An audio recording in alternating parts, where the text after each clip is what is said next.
Well, hello there. One of the definitions of the word architecture is the art and action of building or constructing. In today's project, we're going to build a large letter, structural letter, that can be decorated with descriptive words and images that are personally meaningful. This is a paper mâché project, and when I say that, you immediately think that it's going to be wet and messy, right? Actually, the method I'm going to show you is very tidy and uses very little water at all. Start by drawing a large letter on a piece of single-ply chipboard, making sure that it's no thinner than 3 inches at any point. Chipboard is very, very strong, but it may be difficult for little hands to cut. So if you're doing this with elementary ages, you could use poster board instead for a slightly less rigid project. Cut the letter out. You're going to need a front and a back, so it will take a full sheet of chipboard per letter. Once you have one side cut out, use it as a template so that you can get the back side to match perfectly. Now we're going to use paper cups to give it some dimensions, so let me move the front side aside. We have Blick multi-purpose white glue and just some paper cups here. I'm going to run the glue along the surface of the cup like this and put it in place, making sure that it doesn't overhang the side of the letter. Stagger the direction that you put the cups down, and that will give you the most strength in the letter. You don't need to use a lot of glue, but make sure that you have it covered. Okay, now I would go ahead and I would fill up this entire letter with the paper cups. Put the glue on the top side like this. It will run off, don't worry about that.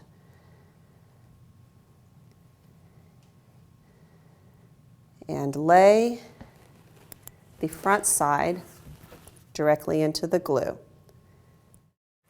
All right, now I'm a little bit further along on this. I've started wrapping it, but you can still see the paper cups over on this side.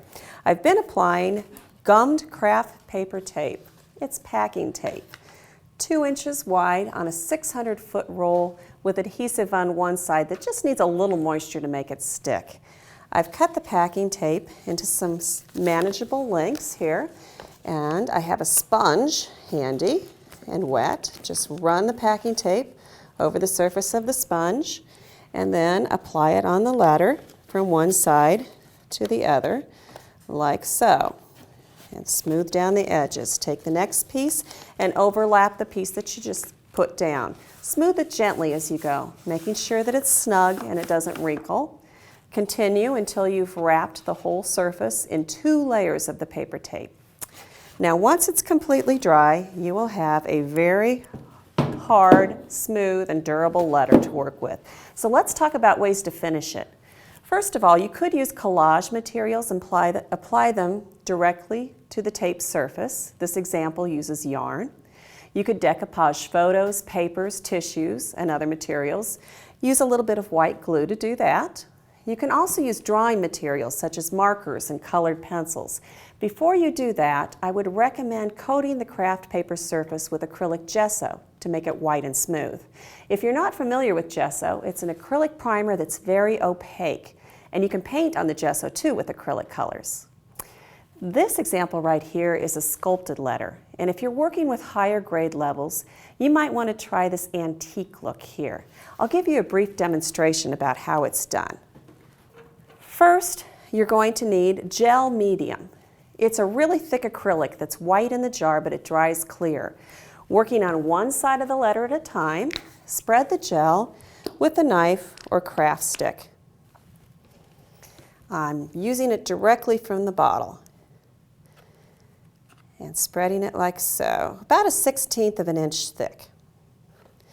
All right, then you can come back with paint scrapers or modeling tools like such. You can write words in it, create patterns, and if you do make a mistake, just smooth it out and start all over again. Now, here's what it looks like when the gel is dry. It turns clear again, as you can see, but if I move it around, I'm hoping you can catch that texture that's there. If I turn this over, I've already coated it with a matte black paint that's dry. I've got a couple of metallic colors here. These are Sargent Metallic Acrylics in gold and copper, and a foam brush. I'm just going to dab the surface like so. Pick up some of that spongy texture.